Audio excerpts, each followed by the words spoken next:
नमस्कार दोस्तों, जय हिंद, वंदे मातरम। स्वागत है आपका एक बार फिर एकेएस करियर एग्जाम स्टडी पर। तो दोस्तों, आशा करता हूं कि आप सभी स्वस्थ होंगे। आज हम मनोविज्ञान का जो महत्वपूर्ण सिद्धांत है स्किनर का, उसके बारे में चर्चा करेंगे और उससे जितने भी प्रश्न बन सकते हैं हम सभी के बारे में डिस्कस करेंगे। अच्छे से पढ़ेंगे, फटाफट वीडियो को ख़त्म करेंगे। तो चलिए दोस्तों, सबसे पहले तो आप सभी से एक रिक्वेस्ट है कि जिन्होंने भी चैनल को सब्सक्राइब नहीं किया है वह सब्सक्राइब कर दें और लाइक करें और अपने अपने व्हाट्सएप ग्रुप में शेयर कर दें, और साथ ही जो बेल आइकन रहती है ना उसे भी दबा दें, ताकि आपको जो वीडियो का नोटिफिकेशन है वह टाइम पर मिल सके। तो दोस्तों, हमने क्या जीन पियाजे और थॉर्नडाइक का सिद्धांत पढ़ चुके हैं। उसकी मैं लिंक डिस्क्रिप्शन में दे दूंगा, आप वहां जाकर उनको भी पढ़ लेना। तो चलिए तो दोस्तों शुरू करते हैं। आज का हमारा जो टॉपिक है वह है स्किनर का सिद्धांत। बिना देर किए शुरू करते हैं।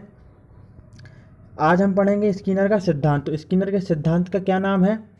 स्किनर के सिद्धांत का नाम है क्रिया प्रसूत अनुबंधन का सिद्धांत। किसका सिद्धांत? स्किनर का सिद्धांत, जिसका क्या नाम है? क्रिया प्रसूत अनुबंधन का सिद्धांत। चलिए देखते हैं।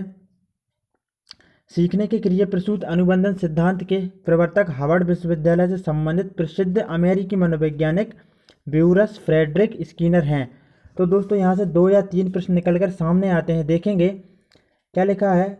जो ब्यूरस फ्रेडरिक स्किनर है ना, जो स्किनर का पूरा नाम क्या है? स्किनर का पूरा नाम है ब्यूरस फ्रेडरिक स्किनर। क्या है? ब्यूरस फ्रेडरिक स्किनर है। इसको याद कर लेना आप सभी लोग।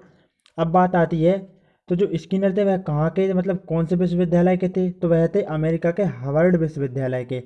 अब यहाँ से एक प्रश्न और आता है कि जो स्किनर है वह कहाँ के निवासी थे? तो वह कहाँ के थे? अमेरिका के थे। कहाँ के? अमेरिकी मनोवैज्ञानिक थे। देखेंगे अब उनका जन्म कब हुआ था। जो ब्यूरस फ्रेडरिक स्किनर है ना, उनका जन्म कब हुआ था? देखेंगे दोस्तों, स्किनर का जन्म 20 मार्च 1904 को हुआ था। कब हुआ था? 20 मार्च 1904 को। वहीं इनकी मृत्यु हुई थी 18 अगस्त 1990 को। आगे देखेंगे, बीएफ स्किनर को देख लीजिए। ये है बीएफ स्किनर। इनका जन्म हुआ था 20 मार्च 1904 को, मृत्यु हुई थी 18 अगस्त 1990 को। अब बात आती है इनकी मृत्यु का क्या कारण था। ये तो खैर इंपॉर्टेंट नहीं है, फिर भी देख लो। रक्त का कैंसर। और कहाँ के थे ये? संयुक्त राज्य अमेरिका के थे। ये काफ़ी महत्वपूर्ण है। संयुक्त राज्य अमेरिका पूछ सकता है स्किनर कहाँ के थे। इस प्रकार से आप इसको याद कर लेना।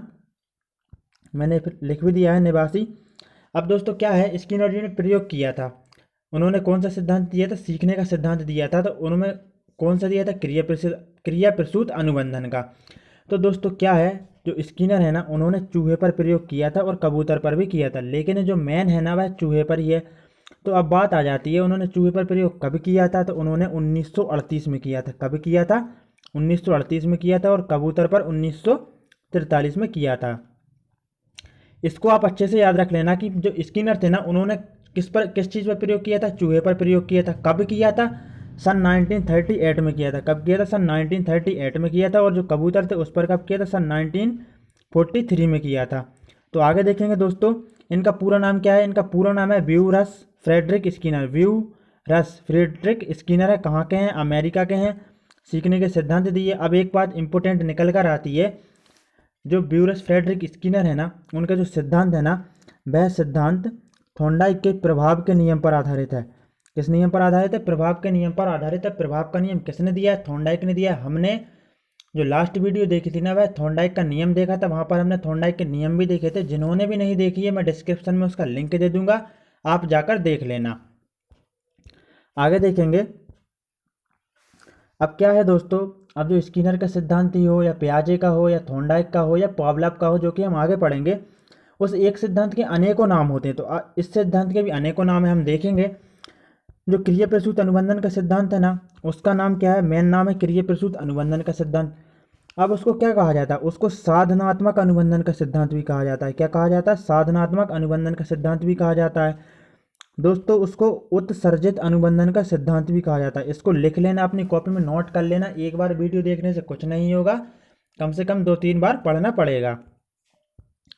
अब देखेंगे इस सिद्धांत को क्या कहा जाता है।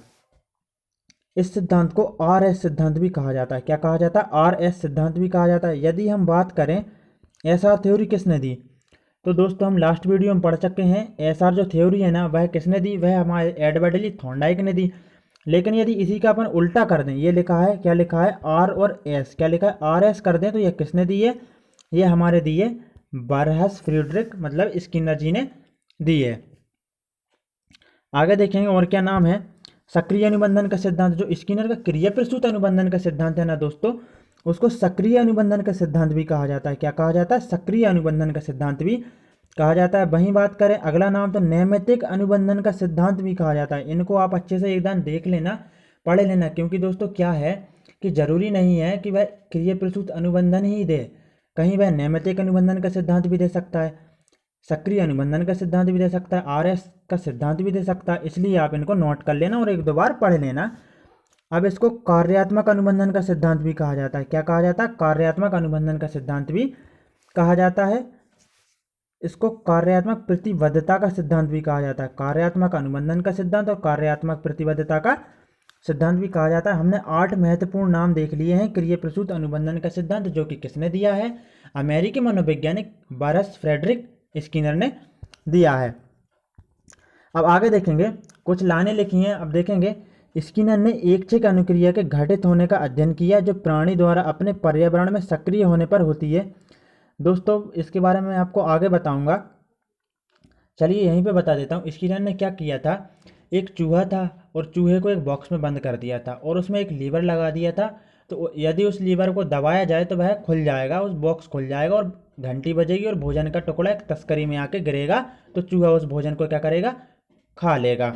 तो इस प्रकार से स्किनर ने एक मतलब सिद्धांत दिया है, ये क्रिया प्रसूत अनुबंधन का सिद्धांत, तो उसी पर दिया गया है। देखो क्या लिखा है, स्किनर ने एकचिक अनुक्रिया के, क्या लिखा है दोस्तों, स्किनर जी जो है ना, एकचिक अनुक्रिया के, किस चीज़ के, एकचिक अनुक्रिया के घटित होने का अध्ययन किया। एकचिक क्रिया कैसे, जो चूहा रहता है ना वह एकचिक क्रिया ही तो करता है, ठीक है, जो प्राणी द्वारा अपने पर्यावरण में सक्रिय होने पर होती है। जब तक चूहा जो सक्रिय हो नहीं होगा तब तक वह अनुक्रिया करेगा ही नहीं। तो क्या होता है, उसके वातावरण में चूहा सक्रिय होता है और फिर क्रिया करता है, तो इसे ही क्या कहा जाता है, इसे ही क्रिया प्रसूत कहा गया है। देखिए मैंने शब्दों को काट काट कर लिखा, क्रिया और प्रसूत, अच्छे से आप इसको देख लेना। क्रिया प्रसूत पद का उपयोग इसलिए किया जाता है क्योंकि प्राणी पर्यावरण में सक्रिय होकर कार्य करता है। बिल्कुल करता है। देखिए क्या होता है, जो चूहा रहता है उस बॉक्स में बंद हो जाता है, वह उसमें उछल कूद करता है, ठीक है, इधर उधर भागता है, तो क्या होता है, वह सक्रिय होकर तो क्रिया करता है, निष्क्रिय होकर थोड़ी कर रहा है वह, और वह अपने वातावरण में कर रहा है। तो उसी को क्या कहा है स्किनर ने, क्रिया प्रसूत अनुबंधन का सिद्धांत कहा है। क्रिया प्रसूत व्यवहार का अनुबंधन क्रिया प्रसूत अनुबंधन कहलाता है। देखिए लिखा है, क्रिया प्रसूत अनुबंधन में सीखने वाले की भूमिका सक्रिय तथा महत्वपूर्ण होती है। बिल्कुल होती है। अब एक बात बताइए, क्रिया प्रसूत अनुबंधन का मतलब ही यह है कि जो प्राणी है वह कैसा होगा, सक्रिय होगा। जब सक्रिय होगा तभी तो वह अनुक्रिया करेगा और तभी क्या होगा, क्रिया प्रसूत अनुबंधन सिद्धांत होगा। वरना वह जब क्रिया ही नहीं करेगा सक्रिय रहकर, तो इसका कोई मतलब ही नहीं है। आगे देखेंगे दोस्तों, क्रिया प्रसूत जो अनुबंधन का सिद्धांत है इसे क्या कहा जाता है, जैसा कि मैंने आपको अभी बताया है, आरएस किसे कहा जाता है, स्किनर के सिद्धांत को कहा जाता है। लेकिन वहीं पे इसका उल्टा कर दिया जाए, क्या कर दिया जाए दोस्तों, एसआर कर दिया जाए, तो इस किसका हो जाएगा, ये हो जाएगा हमारे थॉर्नडाइक जी का हो जाएगा, जिसको हम लास्ट वीडियो में पढ़ चुके हैं। अब देखिए इसे आर टाइप थ्योरी भी कहा जाता है। यदि प्रश्न में ऐसा आ जाए कि आर टाइप थ्योरी किसने दी है, तो आप राइट आंसर क्या लगाएंगे, स्किनर ने दी है। कहाँ के थे, अमेरिका के थे। अब इसमें अनुक्रियाकर्ता कौन था, तो मैंने आपको पहले ही बता दिया, इसमें अनुक्रियाकर्ता मतलब कि क्रिया कौन करेगा, ठीक है, लीवर को कौन दबाएगा। जब चूहा उस बॉक्स में इधर उधर होगा तो वह गलती से उस लीवर को दबाएगा, इसी प्रकार से वह सीखेगा। अपन आगे देखेंगे, इसको अच्छे से एक्सप्लेन करूंगा मैं आपको। तो अनुक्रियाकर्ता कौन है, यह आप अच्छे से देख लीजिए, नोट कर लीजिए। अनुक्रियाकर्ता कौन है, चूहा है। इस पर क्या करना, आप 3 स्टार लगा लेना, क्योंकि सीधा प्रश्न आ जाता है कि स्किनर ने किस चीज़ पर प्रयोग किया, चूहे पर प्रयोग किया। आगे देखेंगे। अब दोस्तों एक बात याद रखने वाली बात है कि जो इवान पेत्रोविच पावलोव हैं, पावलोव का सिद्धांत अपन आगे पढ़ेंगे। उन्होंने उद्दीपक को महत्व दिया है, कहीं ना कहीं थॉर्नडाइक ने भी दिया है उद्दीपक अनुक्रिया का सिद्धांत। लेकिन दोस्तों एक बात हमेशा याद रखना, जो स्किनर जी है ना, उन्होंने उद्दीपक को बिल्कुल भी उन्होंने ध्यान नहीं दिया है, ठीक है। उन्होंने जो उद्दीपक है ना, उसको उन्होंने क्या कहा है, उसको उन्होंने पुनर्बलन कहा है। क्या कहा है दोस्तों, पुनर्बलन कहा है। इसको हमेशा याद रखना, ठीक है। अब जो स्किनर जी है ना, इन्होंने जो पावलोव है ना, उन्होंने किस पर किया, उद्दीपक पर ज़्यादा बल दिया है। और वहीं अपने स्किनर जी हैं, उन्होंने किस चीज़ पर दिया है, उन्होंने पुनर्बलन पर दिया है। तो जो स्किनर जी है ना, उन्होंने पावलोव की काफ़ी और कड़ी आलोचना की है। किस प्रकार की कड़ी आलोचना की है, आगे देखेंगे दोस्तों, जो पुनर्बलन है ना वह 2 प्रकार का होता है। अब देखेंगे 2 प्रकार का कौन कौन सा होता है। एक तो हो जाएगा दोस्तों सकारात्मक और एक हो जाएगा नकारात्मक।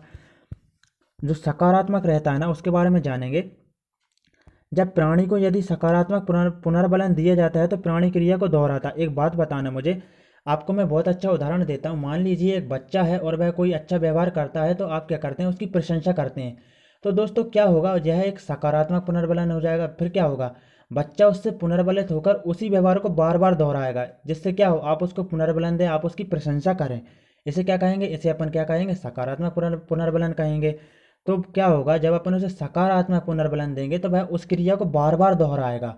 क्या करेगा, बार बार दोहराएगा। और वहीं यदि आप नकारात्मक, उसे मान लीजिए कि वह कुछ गलत व्यवहार कर रहा है, आप उसे डांट देंगे तो क्या होगा, यह एक नकारात्मक पुनर्बलन हो जाएगा और बालक उसे नहीं करेगा। ठीक है, सकारात्मक पुनर्बलन में क्या होता है, क्रिया को दोहराता है बालक, और नकारात्मक जो पुनर्बलन रहता है ना उसमें दोहराता नहीं है। आगे देखेंगे दोस्तों, इस सिद्धांत में उद्दीपक नहीं है, सिर्फ अनुक्रिया। बिल्कुल जैसा कि मैं अभी आपको बता चुका हूँ, स्किनर का एक ऐसा सिद्धांत है जिसमें उद्दीपक नहीं है, सिर्फ अनुक्रिया। पावलव और उद्दीपक, पावलव जो है ना उनके में उद्दीपक है, और वहीं थॉर्नडाइक में भी कहीं ना कहीं उन्होंने उद्दीपक पर बल दिया है। लेकिन जो स्किनर है ना उन्होंने उद्दीपक पर बल नहीं दिया है। आगे देखेंगे दोस्तों, अब बात आती है जो पुनर्बलन का सिद्धांत है ना दोस्तों, पुनर्बलन का सिद्धांत भी एक मनोवैज्ञानिक ने दिया है, जिनका क्या नाम है, जिनका नाम है क्लार्क हल। दोस्तों क्या है जो पुनर्बलन का सिद्धांत है ना वह अपने क्लार्क हल जी ने दिया है। इसको भी आप नोट कर लेना, क्योंकि सीधा आ जाता है कि पुनर्बलन का सिद्धांत किसने दिया है, तो वह अपने आ जाएंगे क्लार्क हल ने दिया है। अब स्किनर के बारे में देखेंगे किस प्रकार से इन्होंने प्रयोग किया था। चलिए तो दोस्तों देखते हैं। दोस्तों क्या है, स्किनर ने यह प्रयोग, मतलब जो क्रिया प्रसूति अनुबंधन का सिद्धांत था ना, कब किया था, सन 1938 में किया था। कब किया था, 1938 में किया था। उन्होंने कबूतर पे 1943 में किया था, 1943 में किया था कबूतरों पर। तो क्या होता है, इसके लिए स्किनर ने एक भूखे चूहे को क्या किया, एक बॉक्स में बंद कर दिया, जिसे क्या कहा गया, स्किनर बॉक्स कहा गया। ठीक है दोस्तों, स्किनर बॉक्स कहा गया, और यह नाम उनके शिष्यों ने उनके सम्मान में रखा था। क्या हुआ था, अब आपको मैं शुरू से बताता हूँ, बिल्कुल सब समझ में आ जाएगा। स्किनर ने क्या कहा, क्या करा, क्रिया प्रसूत अनुबंधन का सिद्धांत दिया। कौन सा सिद्धांत दिया दोस्तों, क्रिया प्रसूत अनुबंधन का सिद्धांत दिया। उन्होंने क्या किया, जो चूहा था ना उसको एक बॉक्स में बंद कर दिया। जब उन्होंने उस चूहे को उस बॉक्स में जो प्रयोग किया था, उस बॉक्स का कुछ नाम नहीं था, क्रिया प्रसूत ही नाम उसका रख दिया गया था, क्रिया प्रसूत अनुसंधान ऐसा कुछ नाम था उसका। तो क्या हुआ दोस्तों, उस चूहे को उसमें बंद कर दी, उसमें एक लीवर लगा दिया, जो कि उसको दबाने पर क्या होगा, वो बॉक्स खुल जाएगा, खुलेगा नहीं, घंटी बजेगी और तस्करी में भोजन का टुकड़ा आ जाएगा चूहे के भोजन का। तो क्या होता है, जो चूहा रहता है ना उसमें उछल कूद करता है, इधर उधर दौड़ता भागता है। तो गलती से क्या होता है, उस लीवर पर उसका क्या होता है, पैर रखा जाता है। क्या रखा जाता है, पैर रखा जाता है। अब पैर रखा जाता है तो क्या होता है, वह घंटी बजती है और क्या होता है, भोजन का टुकड़ा आता है और चूहा क्या करता है, उसको खा लेता है। ठीक है, खा लेता है, उस भोजन को खा लेता है। अब क्या करते हैं, जो स्किनर है ना उस क्रिया को बार बार दोहराते हैं। ठीक है, बार बार दोहराते हैं, एक दो बार, दो बार। तो चूहा क्या करता है, उसको बार बार करने से क्या होता है, चूहा उस लीवर को दबाना सीख जाता है और भोजन प्राप्त करना सीख जाता है। चूहा अपने आप में कैसा रहता है, उसमें स्वतंत्र रहता है। ठीक है दोस्तों, सक्रिय रहता है वातावरण में। तो क्या होता है, इस प्रकार के सीखे हुए व्यवहार को क्या कहा जाता है, पुनर्बलित व्यवहार क्या कहा जाता है। फिर क्या होता है, जब आप उसको बार बार पुनर्बलन देंगे तो वह क्रिया दोहराई जाती है। कैसा, अभी मैंने आपको बताया था, जब अपन सकारात्मक पुनर्बलन देते हैं तो क्या होता है, प्राणी उस क्रिया को बार बार दोहराता है। तो वहीं क्या हुआ था, चूहे ने इसको सीख लिया था और वह क्रिया को क्या कर रहा था, बार बार दोहरा रहा था। और उसने क्या करा था, उसने उसको सीख लिया था, लीवर को दबाना सीख लिया था। उसे पता चल गया था इसको दबाएंगे भोजन का टुकड़ा आएगा, घंटी बजेगी, फिर भोजन का टुकड़ा आएगा, जिससे क्या होगा, उसकी भूख शांत हो जाएगी। तो यह क्या था, यह स्किनर का सिद्धांत था। अब इसमें इसका सार क्या है दोस्तों, इसका सार यह है कि भोजन का टुकड़ा क्या था, भोजन का टुकड़ा जो था ना दोस्तों वह था पुनर्बलन था। क्या था, पुनर्बलन था।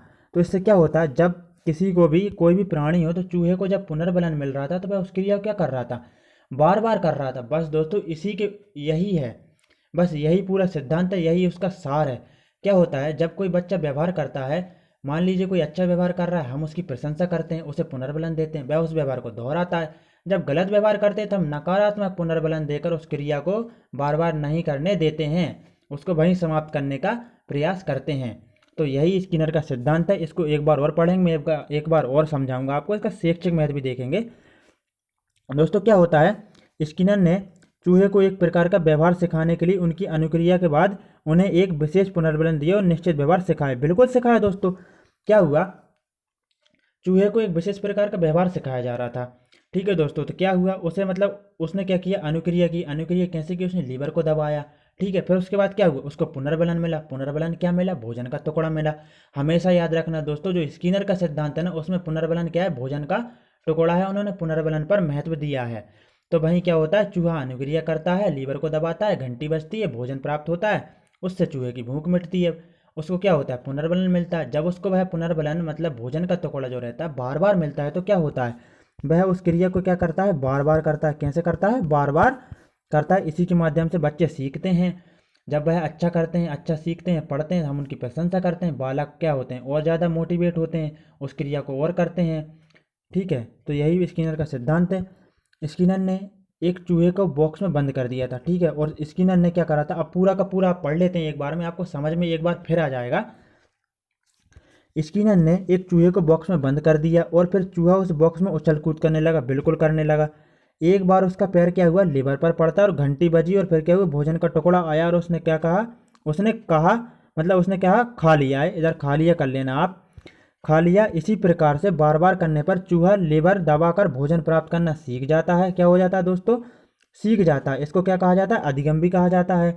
इसलिए कहा जा सकता है कि यदि क्रिया के उपरांत पुनर्बलित उद्दीपक दिया जाता है तो प्राणी क्या करता है, उसे बार बार दोहराता है, एवं इस प्रकार से मिले पुनर्बलन से अधिगम मजबूत होता है। बिल्कुल होता है दोस्तों। क्या हो रहा है, उसने क्या करा था, लेवर दबाना सीख लिया था। जब उसे बार बार भोजन का टुकड़ा दिया जाएगा तो क्या होगा, वह उसमें पारंगत हो जाएगा। उसका सीखा हुआ जो ज्ञान है ना, अधिगम किया है ना, उसने लीवर को दबाना सीखा है ना, यह एक सीखना ही हो जाएगा। वह और भी कैसा हो जाएगा, मजबूत हो जाएगा। तो यही दोस्तों पुनर्बलन का सिद्धांत है। क्या होता है, जब बालक को यदि मान लीजिए कुछ अपन को सिखाना है, वह उसको थोड़ा बहुत सीख जाता है, अपन उसकी प्रशंसा करते हैं, अपन उसको पुनर्बलन देते हैं, बार बार पुनर्बलन देते हैं, तो क्या होता है, वह क्रिया को बार बार दोहराता है। उसका अधिगम मतलब उसका जो सीखना रहता है और मजबूत हो जाता है। ठीक है, तो इसी के माध्यम से बच्चे सीखते हैं। क्रिया प्रसूत अनुबंधन का अपन शिक्षा में महत्व देखेंगे दोस्तों। यह काफ़ी महत्वपूर्ण हो जाता है, क्योंकि यहाँ से एक प्रश्न बन जाता है, क्योंकि शिक्षा में ही महत्व पूछा जाता है, यहीं से प्रश्न बनते हैं। तो आप क्या करना है, एक कॉपी पेन उठाना, और अभी तक यदि नोट नहीं किया लेकिन इसको जरूर नोट कर लेना, और 3 स्टार लगा कर डॉट कर कर अपने नोट्स बनाना, और रंगीन नोट्स बनाए। जितने रंगीन नोट्स होंगे उतना अच्छा मन लगेगा पढ़ने में। दोस्तों जो पहला शैक्षिक महत्व है वह देखेंगे, अवांछित व्यवहार को नकारात्मक पुनर्बलन प्रदान करके रोका जा सकता है। बिल्कुल दोस्तों, अब मैं आपको एक उदाहरण देता हूँ बहुत अच्छा। मान लीजिए आपके सामने एक बच्चा है और एक गलत व्यवहार कर रहा है। ठीक है, तो आप क्या करेंगे, उसको नकारात्मक पुनर्बलन देंगे। नकारात्मक पुनर्बलन क्या हो जाएगा, दंड वगैरह हो जाएगा, डांटना हो जाएगा। तो आप उसे डांट देंगे तो क्या होगा, आप उसके खराब व्यवहार को क्या करेंगे, नकारात्मक पुनर्बलन देकर उसको क्या, उसकी क्रिया जो सीख रहा है ना, उसको क्या करेंगे, आप रोक देंगे। क्या कर सकते हैं अपन, उसको रोका जा सकता है। ठीक है दोस्तों, यदि इस प्रकार से प्रश्न बन जाए कि बालक के अवांछित व्यवहार को, ठीक है, नकारात्मक पुनर्बलन देकर क्या कर सकते हैं, रोका जा सकता है। यह किस सिद्धांत में कहा गया है, तो स्किनर का सिद्धांत है। कौन सा है, क्रिया प्रसूत अनुबंधन का सिद्धांत है दोस्तों। आगे देखेंगे मेरे प्यारे दोस्तों, इसका प्रयोग बालक के शब्द भंडार में वृद्धि के लिए भी किया जाता है। बिल्कुल किया जाता है, इसको भी आप नोट करके लिख लेना। इसका प्रयोग किसके लिए किया जाता है, बालकों के शब्द भंडार में वृद्धि के लिए किया जाता है। स्किनर का मत है, जब भी कार्य में सफलता मिलती है तो संतोष प्राप्त होता है, यही संतोष क्रिया को करने के लिए बाध्य करता है। बिल्कुल दोस्तों, क्या हुआ है, चूहा उस बॉक्स में बंद है, उसने लीवर को दबाया, ठीक है, गलती से ही दब गया मान लीजिए, उसे क्या हुआ, भोजन मिला, भूखा था बेचारे को, संतोष मिल गया, उसकी आत्मा को शांति मिल गई, संतोष मिल गया है। फिर क्या होगा, जब वह फिर भूखा रहेगा, उस क्रिया को वह फिर बार बार करेगा, बार बार करेगा तो क्या होगा, उसको संतोष मिलेगा। इसी प्रकार से अपन लोग हैं दोस्तों, अपन सीटेट की तैयारी कर रहे हैं, मान लीजिए आप लोग सीटेट एमपीटेट जो भी तैयारी कर रहे हैं, उसमें क्या है, आपको संतोष मिलेगा, आपको क्या होगा, आपका एग्जाम निकलेगा, आपको बड़ा अच्छा लगेगा, आप और आगे जाएंगे, यूपीटेट का एग्जाम क्लियर करेंगे, तो इससे क्या होगा, आपको संतोष मिलेगा। यही पुनर्बलन का सिद्धांत मैंने आपको काफ़ी अच्छे उदाहरण दे दिए हैं। मैं आशा करता हूँ कि आप सभी लोग ने समझ लिया होगा, और नोट कर लेना इसको। अध्यापक छात्रों के व्यवहार को प्रशंसा, पुरस्कार, प्रोत्साहन और अपनी सहमति से पुनर्बलित कर दें तो विद्यार्थी ऐसे व्यवहार को बार बार करता है। बिल्कुल सही बात है। यदि मान लीजिए एक बालक पढ़ने में काफ़ी अच्छा है और मतलब प्रगति करता ही जा रहा है, और आप उसकी और ज़्यादा प्रशंसा करते रहेंगे ना, तो बालक उस क्रिया को बार बार दोहराएगा और क्या होगा, मोटिवेट होगा उस क्रिया को बार बार करने के लिए। तो बस हम उसकी प्रशंसा करके उसके क्या करेंगे, उसकी जो सीख रहा है ना, उसको बढ़ा सकते हैं। ठीक है, क्या करके, पुनर्बलन देकर उसको। पुनर्बलन क्या हो जाएगा, प्रशंसा हो जाएगा, पुरस्कार हो जाएगा, प्रोत्साहन हो जाएगा। दोस्तों ये सकारात्मक है। ठीक है। और नकारात्मक कौन से हैं? दंड हो जाएगा। और डांटना क्या है? नकारात्मक है। आगे देखेंगे दोस्तों। तो दोस्तों बस हो चुका है हमारा आज का टॉपिक, इतना ही था, शैक्षिक महत्व था। मैं आपको एक एक प्रश्न और देता हूँ कि दोस्तों एक बात बताइए कि नैमित्तिक सिद्धांत किसने दिया है? स्किनर ने ही दिया है। मैंने आपको लिख के रखा है, अलग अलग नामों से भी पूछ लिया जाता है। तो हमारा आज का जो स्किनर का सिद्धांत था काफ़ी महत्वपूर्ण है, आप इसको नोट कर लेना। जय हिंद, वंदे मातरम। दोस्तों एक रिक्वेस्ट और भी है आपसे, आप सभी लोग चैनल को सब्सक्राइब कर लो, लाइक करो, ताकि क्या हो, जिससे कि आपको अच्छे से अच्छा कंटेंट मिले और आप सीटीईटी एग्जाम, जो भी टेट का एग्जाम दे रहे हैं, आप उसे क्लियर कर सकें। मैं एक एक सिद्धांत पढ़ाऊंगा। जब हम जो भी महत्वपूर्ण सिद्धांत हैं हम उनको पूरा कर लेंगे, तो इनसे जो रिलेटिव क्वेश्चंस हैं हम उनको भी पूरा करेंगे। तो दोस्तों आपकी पूरी तरह से मनोविज्ञान हो जाएगी। जय हिंद, वंदे मातरम। दोस्तों बिल्कुल भी टेंशन मत लीजिए और पढ़ते रहिए और स्वस्थ रहिए, मस्त रहिए।